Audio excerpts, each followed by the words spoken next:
La résilience économique est un sujet très intéressant pour devenir autonome, indépendant, libre et heureux. L'éducation financière est un manque flagrant dans notre pays, et je vais tenter de te donner les premières pierres pour que tu puisses construire ton mur comme tu le souhaites. L'économie est basée sur la monnaie. La monnaie est un vecteur d'information. Elle agit comme système de mesure d'une économie. Elle tente de résoudre la question du transfert de valeur dans le temps et dans l'espace. Le plus simple reste le troc. Échanger un bien de valeur contre un autre. C'est un échange direct, mais il atteint très vite des limites.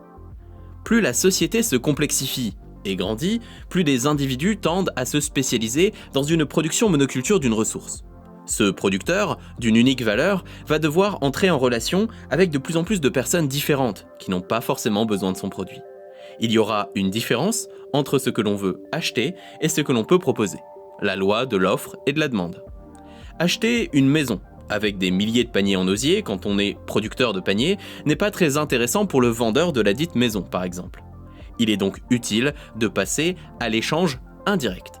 C'est là que la monnaie en tant que médium d'échange intervient. C'est un bien qui sert à être échangé contre d'autres biens, mais qui ne sert qu'à ça. On ne peut pas le consommer directement. Les billets de banque ne sont que du papier sur lequel on ne peut même pas vraiment écrire correctement. Différentes choses ont servi de monnaie au fil du temps, comme l'or, l'argent, les grains de café, les épices, les coquillages, les pièces, les billets, les cailloux, l'alcool, le bétail ou les cigarettes. Une monnaie de qualité doit être légère à transporter et facile à utiliser, d'où le fait qu'on se dirige vers des systèmes de plus en plus poids-plumes. La monnaie est une réserve de valeur dans le temps. Elle permet de mesurer le patrimoine des individus. C'est un stockage de la calorie pour plus tard. Comme le pain est une réserve de calories, l'alcool en est une qui se conserve plus longtemps, et donc plus chère, et la monnaie encore plus. Cette dernière doit être limitée dans sa production, d'où les coquillages compliqués à trouver ou bien les épices très dures à ramener de la route de la soie. Sinon, on fait face à la fièvre de la planche à billets. Plus on imprime, moins l'argent a de valeur. Et c'est là que tu comprends que mettre une prime contre l'inflation est une erreur. Donner plus d'argent pour compenser le fait qu'on imprime trop d'argent, c'est le serpent qui se mord la queue. Je parle ici de la prime reçue en janvier 2022 en France. Notre monnaie, comme par exemple le dollar, était à la base indexée sur l'or. Tu pouvais échanger à tout moment tes dollars contre de l'or.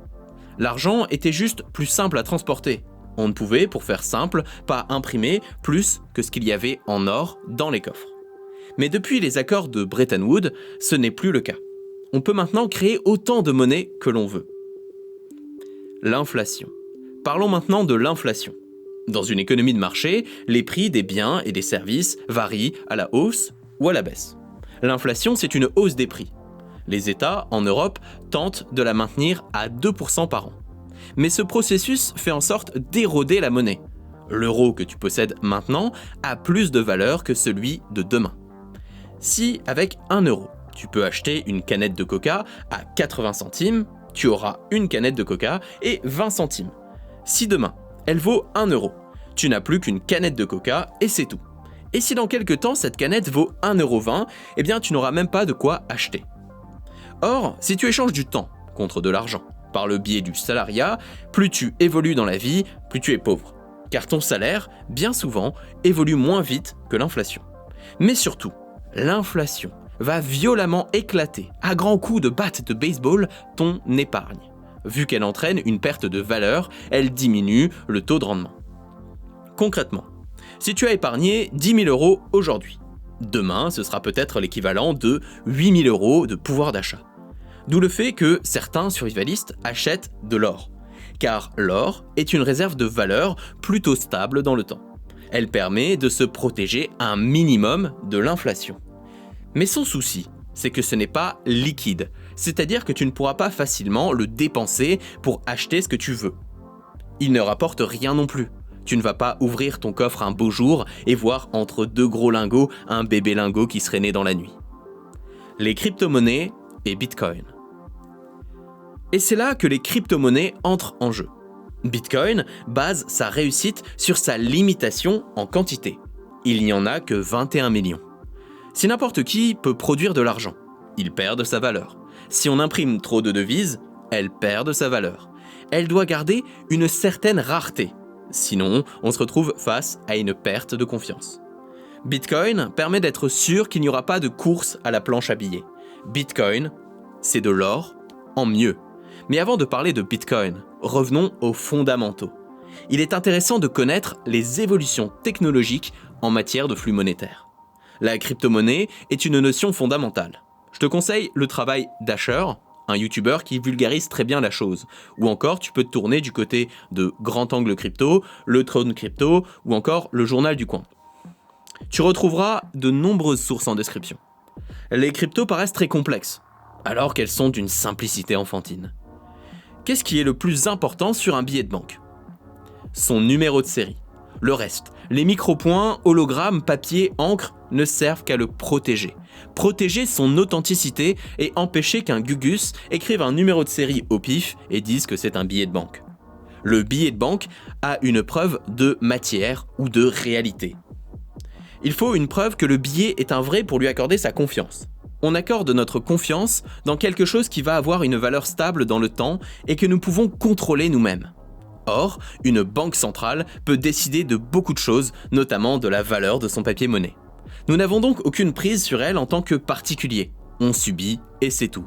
Bitcoin automatise les fonctions des banques centrales, en les rendant prévisibles et inaltérables, en les programmant dans un code décentralisé parmi des milliers de membres du réseau. Pour altérer ce code, il faut le consentement de tous les autres membres.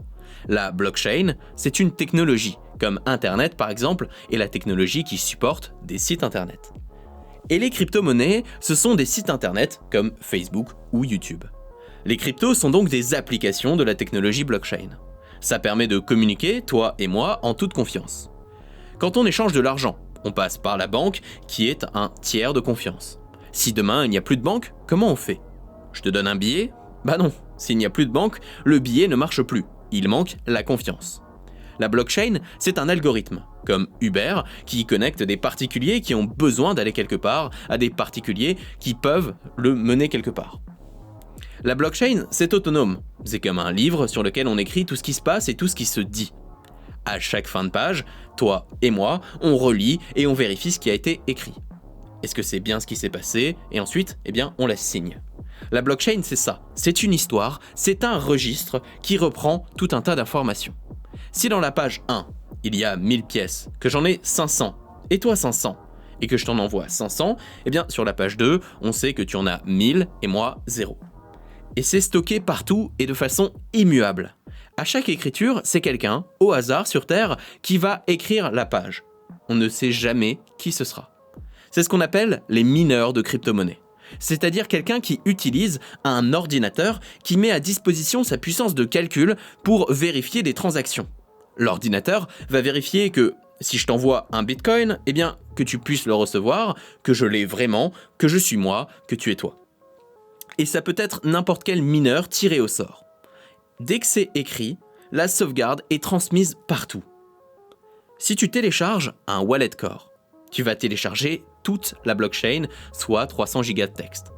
Si demain, la France s'effondre, la blockchain reste à jour car elle est sauvegardée partout sur des milliers d'ordinateurs.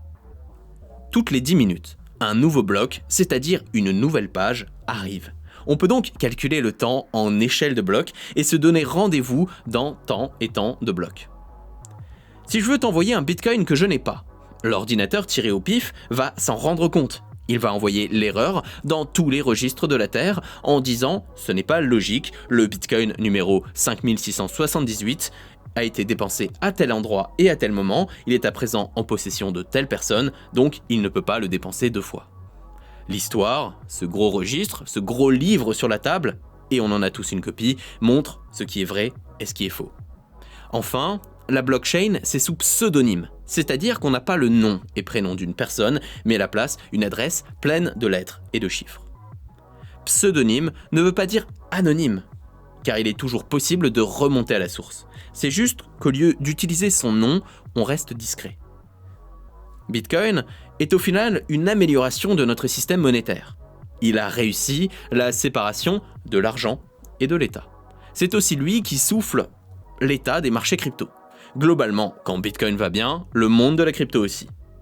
Bitcoin est un projet anarchiste. Il vise à décentraliser la monnaie pour ne plus être dépendant des banques, et ça marche. À l'origine, il fut créé par un certain Satoshi Miyamoto, sûrement différentes personnes sous un même pseudo en 2008. À noter que personne ne connaît son identité. En 2009, on vend 1006 bitcoins contre 1 $. Actuellement, un bitcoin tourne autour de 40 à 50 000 euros. En 2010, quelqu'un a payé une pizza d'une valeur de 25 $ contre 10 000 bitcoins. La plus petite unité d'un bitcoin est appelée Satoshi. Satoshi, c'est basé, donc cette fois-ci le personnage et pas l'unité de mesure, c'est basé sur un protocole anti-spam créé par Adam Back. Bitcoin est le pionnier, ensuite viendra des variations comme Ethereum, Elrond, Solana. Ceux qui ne croient qu'au Bitcoin sont appelés les maximalistes. Certains réseaux sociaux ou sites internet utilisent la blockchain. On peut parler de l'alternative à YouTube comme Odyssey. Ceci n'est pas un conseil en investissement. Tu es le seul responsable de tes choix, malgré tout ce que je te dis. Pour débuter ton aventure crypto, regarde du côté de Binance. Tu pourras y acheter, y échanger, trader, staker des devises. C'est une bonne introduction. Renseigne-toi toujours avant, protège ton compte au maximum. Dans cet univers, si on te vole tes crypto-monnaies, tu ne pourras rien faire. C'est la jungle. Ne fais confiance à personne et n'oublie jamais tes clés, tes phrases. Il existe un compte crypto avec 80 000 bitcoins dessus, qui a vraisemblablement perdu ses clés. 80 000 fois 40 000 euros, ça fait beaucoup d'argent. Et si t'as oublié tes codes, t'es simplement niqué. Si tu veux aller plus loin, tu peux te tourner du côté de MetaMask, une extension Chrome très utile pour avoir un portefeuille crypto, ou encore Phantom, qui est l'équivalent sur la blockchain Solana. D'ailleurs, si tu disposes d'un wallet Phantom, fais-le moi savoir en commentaire, car j'ai créé une petite crypto-monnaie, la Under, SURV, et tu peux en recevoir gratuitement, donc envoie-moi un petit mail pour en recevoir. La Under va servir comme monnaie au sein de notre communauté et de notre site undersurvival.com. Enfin, tu peux regarder sur CoinMarketCap pour te renseigner sur l'évolution de telle ou telle devise. Tu peux ainsi voir l'équivalent en euros du Bitcoin ou de l'Ethereum par exemple. Regarde également le site Coin360, TradingView ou CoinGecko. Après Bitcoin, on a vu comment fonctionne Bitcoin. Il fait appel à des mineurs de crypto pour valider les transactions. On appelle ça la Proof of Work ou preuve de travail. Il existe d'autres solutions, comme la Proof of Stake, qui consiste grosso modo à bloquer des devises en les mettant à disposition pour valider des transactions. On ne peut pas dépenser cet argent, mais en échange, on reçoit des récompenses. La preuve de travail est plus sécurisante, mais énergivore. Et la Proof of Stake est moins gourmande en énergie, mais moins sécurisée. Attention, une fois encore, je n'incite pas à investir en crypto-monnaie aveuglément. C'est un sujet qui reste vaste et complexe. Il existe des risques, des shitcoins, en gros des crypto-monnaies merdiques, qui vont te ruiner et disparaître. Comme tout domaine, si tu veux te lancer, apprends, renseigne-toi avant toute chose. Quelques définitions. Voici quelques définitions intéressantes à comprendre. Le FOMO, Fear of Missing Out. C'est la peur de louper le wagon. On investit comme un fou pour ne pas louper une occasion potentielle. Bull run, c'est la montée. Bear market, c'est la descente. Les gas fees ou frais de gaz, ce sont des frais que tu paies au réseau, par exemple Ethereum, pour l'utiliser. Résumé du livre. Pour conclure ce premier volume, si on récapitule les informations que tu as pu trouver ici, quand on cherche comment faire face aux aléas de la vie, s'en sortir face à une crise économique par exemple, on tombe très vite sur des mots comme preppers, survivalisme, autonomiste, low-tech. Et quand on creuse, on nous parle de la nécessité de dépenser pour accumuler les outils de notre résilience. Nous pouvons réfléchir à l'aménagement de notre lieu de vie dans une optique résiliente, et ce, quelle que soit sa taille. Il existe des solutions qui tournent autour de l'économie du don, ou de l'occasion et de l'échange. Mais toutes ces solutions de bout de ficelle, bien que très intéressantes, nous montrent un manque flagrant, celui de l'argent. Dans l'univers prévoyant, on pousse à l'hyperconsommation permanente, mais on ne te donne pas les bases de la résilience économique. On ne t'explique pas ce qu'est l'argent, on ne t'éduque pas à en faire, ainsi on construit sur du sable en ayant oublié les fondations. L'argent offre un confort, mais surtout une capacité d'encaisser les coups, une capacité de tarte dans la gueule supérieure. L'argent permet de développer absolument toutes les facettes de notre préparation. Et pourquoi on n'en parle pas ? Parce que la plupart des putains de créateurs de contenu qui font des vidéos là-dessus n'en ont aucune idée. Ce que je viens de te résumer n'a pas été abordé dans cette lecture. Tu trouveras le reste de l'ouvrage sur Amazon Kindle ou sur undersurvival.com. Et là, nous allons passer au résumé de cette lecture. L'éducation financière est un manque flagrant dans notre pays. L'économie est basée sur la monnaie est un vecteur d'information, elle tente de résoudre la question du transfert de valeur dans le temps et dans l'espace. Une monnaie de qualité doit être légère à transporter et facile à utiliser. La monnaie est une réserve de valeur dans le temps, c'est un stockage de la calorie pour plus tard. L'euro que tu possèdes maintenant a plus de valeur que celui de demain. Si avec 1 euro, tu peux acheter une canette de coca à 80 centimes, tu auras une canette et 20 centimes. Si demain elle vaut 1,20 €, tu n'auras même pas de quoi acheter ta canette. D'où le fait que certains survivalistes achètent de l'or, car l'or est une réserve de valeur plutôt stable dans le temps. Elle permet de se protéger un minimum de l'inflation, donc de la montée des prix. Mais son souci, c'est que ce n'est pas liquide, c'est-à-dire que tu ne pourras pas facilement le dépenser pour acheter ce que tu veux. Et il rapporte rien non plus. Tu ne vas pas ouvrir ton coffre un beau jour et voir entre 2 gros lingots un bébé lingot qui serait né dans la nuit. Bitcoin base sa réussite sur sa limitation en quantité. Il n'y en a que 21 millions. Les enjeux de la blockchain résident dans la redistribution économique. C'est la décentralisation du pouvoir.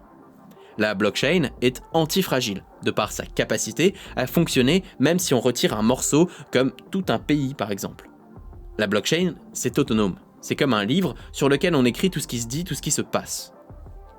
La blockchain, c'est ça. C'est une histoire, c'est un registre. Toutes les 10 minutes, un nouveau bloc, c'est-à-dire une nouvelle page, arrive. On peut donc calculer le temps en échelle de blocs et se donner rendez-vous dans tant et tant de blocs. Enfin, la blockchain, c'est sous pseudonyme. C'est-à-dire qu'on n'a pas le nom et prénom d'une personne, mais à la place une adresse pleine de lettres et de chiffres. Bitcoin est au final une amélioration de notre système monétaire. Il a réussi la séparation de l'argent et de l'État. Bitcoin est un projet anarchiste. Aujourd'hui, avec des systèmes comme Binance ou MetaMask, il est possible d'investir en crypto très facilement et même d'utiliser une carte bleue traditionnelle pour les utiliser n'importe où, même au supermarché.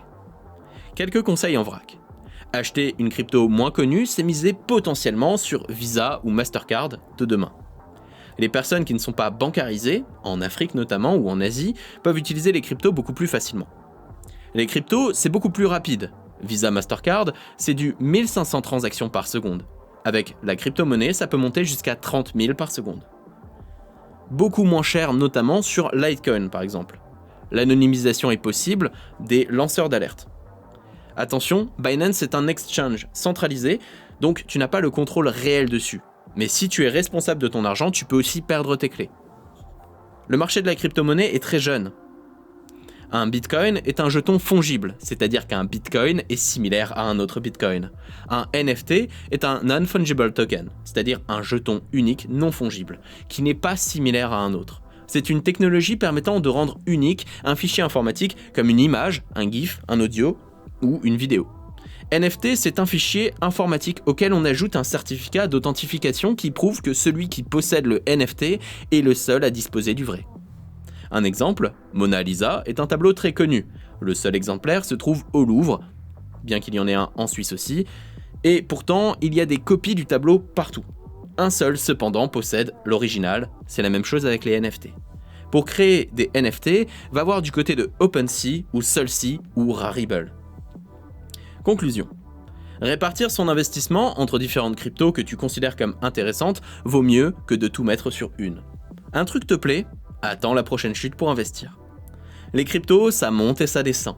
Ne vends pas tout par peur au plus bas et n'achète pas au plus haut motivé par le FOMO, Fear of Missing Out. Merci d'avoir passé ce moment avec moi. Abonne-toi, active la cloche des notifications. On se retrouve en commentaire pour toutes tes questions. Et souviens-toi, quelques minutes de ton temps peuvent sauver des vies, à commencer par la tienne, et c'est déjà pas mal.